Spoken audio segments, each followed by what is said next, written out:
Papa, Papa! Hey, son. Naging ganyan yung tsura nilang dalawa. Hi, my name is Mr. Pogi and welcome to Mr. Pogi TV.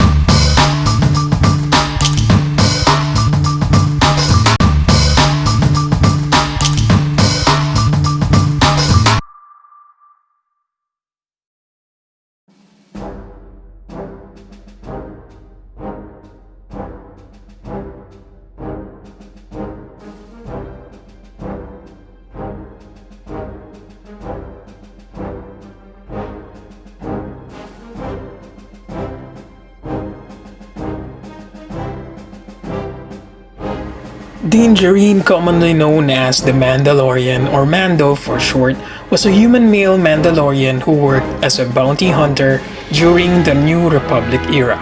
With his Mandalorian armor and distinctive Beskar helmet, Jareen was both well-equipped and enigmatic, a stranger whose past was shrouded in mystery to others. Orphaned and raised as a foundling, he was trained to become a Mandalorian warrior and eventually joined the tribe who operated on Navarro. Jareen became battle-hardened, a man of few words, and a formidable hunter in an increasingly dangerous galaxy. And here is the Mandalorian out of the packaging. Well, as you can see, ito i-review natin. Now, this is one of my favorite Star Wars character. Yan, hindi siya actually dapat bibilin ko kasi 3.75 siya. But we all make exceptions, diba? Lalo na kapag paborito mo yung character. So ito, since paborito ko siya, well, I might as well buy him. Okay? So, unahin natin yung accessories muna niya. Ayan. So, tabi muna natin siya dito. For the blaster pistol, ayan. So, detail-wise, it's got brown for the handle and then simply the blaster pistol. Comparing it to the 6 inches na blaster pistol, magkaiba sila ng kulay. You know? But for the details itself, talagang parang pinalit lang pati yung pagkaka-circle and all. Dito, iba yung kulay lang. Kinawang black, dito brown. I'm not sure why, pero well, ito yung naging difference nila dun sa 6 inches figure. Then the other side, same lang. So parang carbon copy lang naman yung kabilang side. Okay? Now, for the Amban sniper rifle, yan. So unahin natin muna dito sa 6 inch as a 3.75 scale. So we have the color of the gold there, the brown, and the gray. Yan. So, good looking. Ganda na, no? Ganda rin ang detail, no? For a 3.75 figure. So, actually, wala. Paulit-ulit ako, no? Pero kasi talaga hindi dapat ako bibili na to. So, ito, I made an exception dahil nga paborito ko si Mandalorian. And as well as, ito naman yung kanyang sniper rifle for the 6 inches. So, compare natin, no? So, ang difference, I'm not sure lang bakit may color ng gold dito, pero dito wala. So, not sure lang why. Then, madikit na siya yung scope, ano, compare dito sa 6 inches. Hindi nakadikit yung scope, pero dito nakadikit. Well, mainly siguro for safety issues na rin, para hindi matanggal, di ba? If ever. Okay? So, yan. Then, ito yung kulay. Magkaiba talaga sila ng kulay. Ito, medyo may pagka-maroon-ish na siya. But for the other one is kind of brown. Ba? So, good looking yung ano niya. Now, looking at the figure itself, para sa akin, panalo tong figure na to. So, tatago ko talaga to. It's for keeps. Yan. So, ako, gustong-gusto ko talaga ng Mandalorian. Isa to sa mga dahilan kung bakit ako na-hook ulit sa Star Wars dahil sa Mandalorian.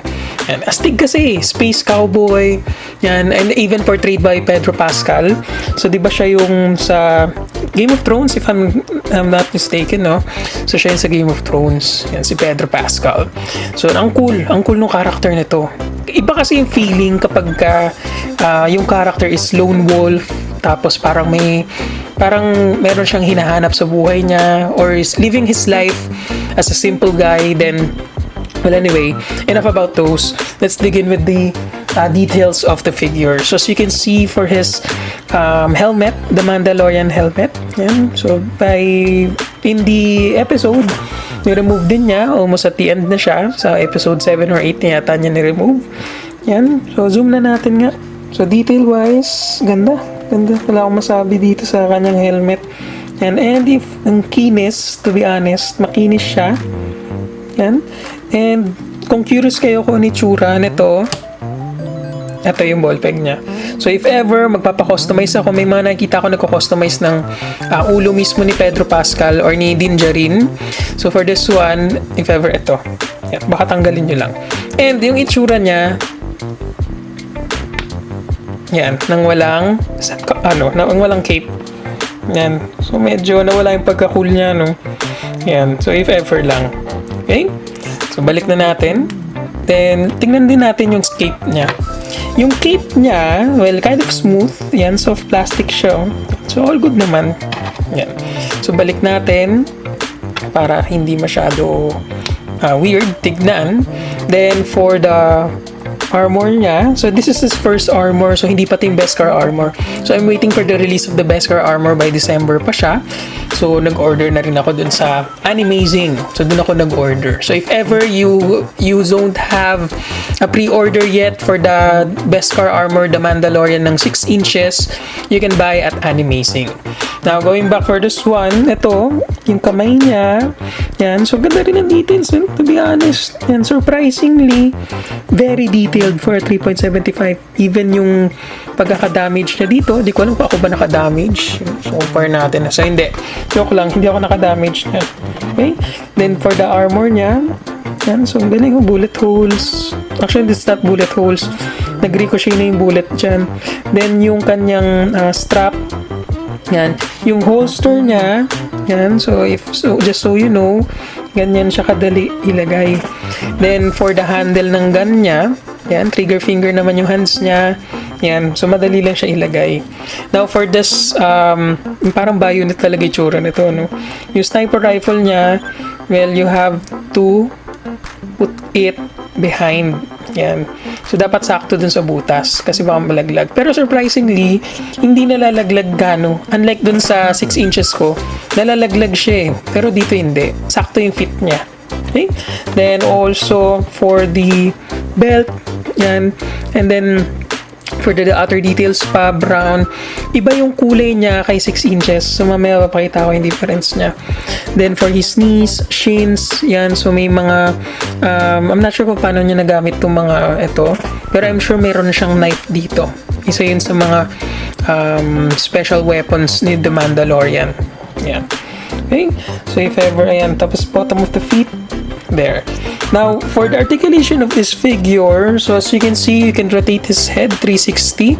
Then, side-to-side motion, make him look up like this. Make him look down. And it's the farthest that you can get. Then, rotation of his shoulders. Then, for the, you can raise his shoulders like this. Ito yung farthest T position, no? Pwede nyo gawin. And then, also, single-jointed elbow, which you can rotate. Yan, meron siyang swivel. Then, as well as for the hinge of his wrist, as well as the for the hinge ng kanyang wrist dito, pwede mo i-rotate for the swivel. Okay? Then, also for the other arm.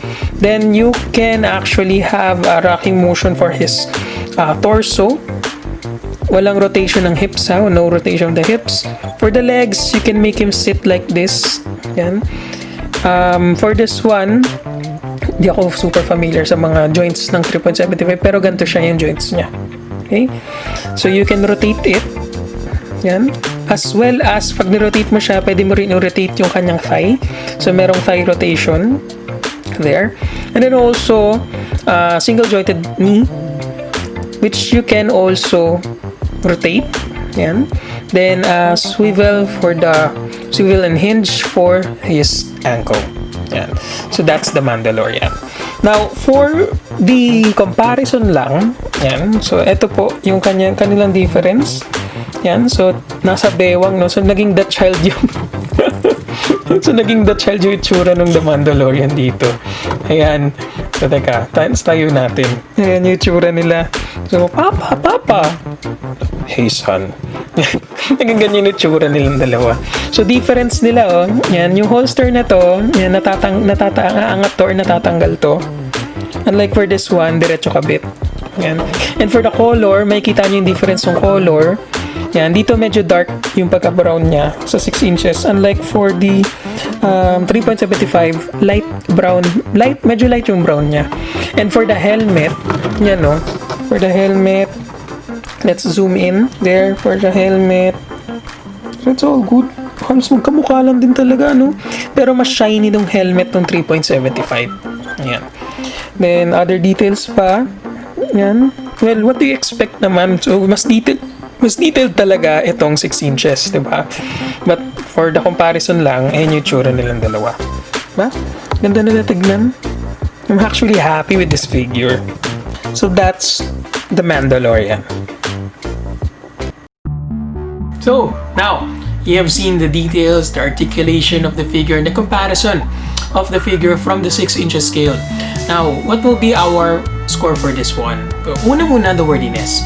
For our worthiness, is it worth buying this figure? So, for me, as a 6 inches collector, napabili ako nito kasi favorite ko si The Mandalorian. And, guys, for me, it's worth buying this figure. Una, with the details. Ang ganda nandito sa itong figure na to. Pangalawa, articulation. So, articulation niya, for 3.75 again, panalo. Okay? Then, lastly, dahil nga Mandalorian fan ako, so I guess some of us here is a Mandalorian fan. So, if you are a fan of the show, yan, so I highly recommend you watching the Mandalorian show, no? Magkakaroon na siya ng season 2, I believe this year, ng November. At sana, mapadali na yung November na yun para makanood na kami ng The Mandalorian, no? So, Disney Plus sana, no? Kala mo nakasubscribe sa Disney Plus. So, for this one, yan. So, I actually enjoyed this figure. Nung nag-shoot ako dito, to be honest, akala ko una, parang 6 inches yung sinushoot ko. Maliit siya, oo, pero ang ganda. Okay yung details na itong figure na to. Para siyang katumbas ng 6 inches scale. So, ang galing ng pagkakagawa ni Hasbro dito.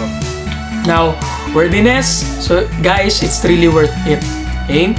So, it's worth having this figure. So, kung hindi ka collector, tapos nanonood ka ng show, bili kayo nito. Okay siya.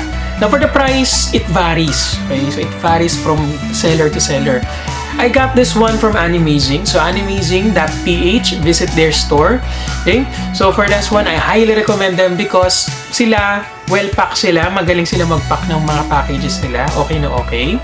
And then also, madali lang i-navigate yung site nila. So, I highly recommend Animazing. Okay? So, Animazing.ph. Visit their store. Okay? So, nabili ko sa kanila to ng 895, I think. Ayan. So, wala pa yung shipping fee doon. So, sa iba may nakita ko ng 1,300, 400, 500. And may iba rin na umabot yata ng 2,000. So, I'm not sure lang ha. I'm not sure lang kung tama ba. Basta nagre-range yung 1,500 to 1,800.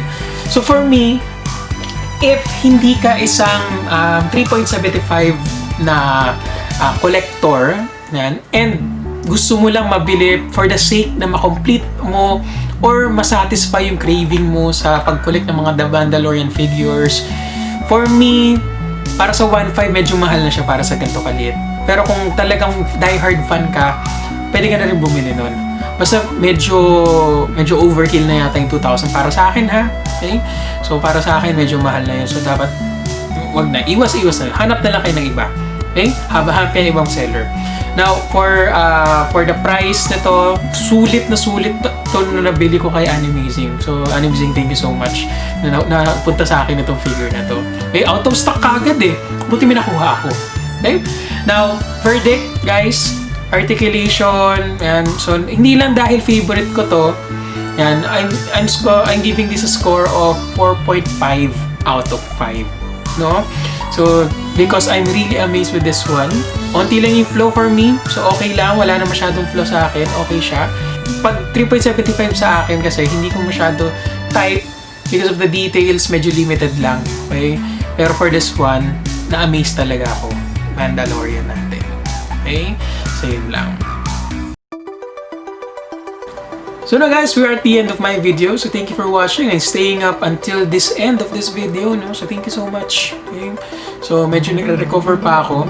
Yan. So masakit yun sa ano ko lang. And then, pansin nyo, parang medyo limited lang yung or medyo nahihirapan ako magsalita. I'm not sure bakit sa singaw siguro. Well anyway, so yun lang guys. So thanks so much for watching and I hope you like, comment, share, and subscribe. Keep safe. Okay? May the force be with you. And please, guys, keep on collecting. Stay Pogi! Hey, thank you for watching. Please like, comment, share, and subscribe. I'm also on Instagram at Mr. Pogi TV, at Reddit also r/Mr. Pogi TV, and also on my personal Twitter account at Eduardo B. Gomez Jr. Stay Pogi!